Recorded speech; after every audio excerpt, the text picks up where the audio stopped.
Hi, I'm Dick Grzywinski, Dick to Griz Grzywinski they call me, and well, I guide for a living, so this is my job. I spend a lot of time fishing lakes and rivers, but the river is my favorite. Well, we got a good fishery here right in the Twin Cities, a couple miles from my house, and catch every kind of species you can think of down here. You get a lot of walleyes and catfish or silver bass and all different fish, and it's pretty easy to fish. You know, I vertical jig down here and a jig and minnow, and you get a lot of big fish down here. You get a lot of walleyes. Certain times of the year we get a lot of fish over 10 pounds down here.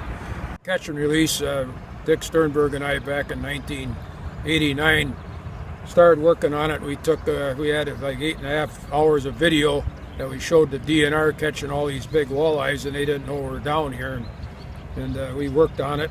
Well, we got it closed for catch and release only, and it's been closed for many years now. And well, you want to go catch a walleye, you can come down here and catch one, because they're here to be had. So here's the size of the minnow I use. They call them fatheads, and you take it. Well, I'll show you here how you hook it up. Here's the jig I use. It's a Rapala hammerhead jig is my favorite one to use. They got a good hook on them, and they work good for me.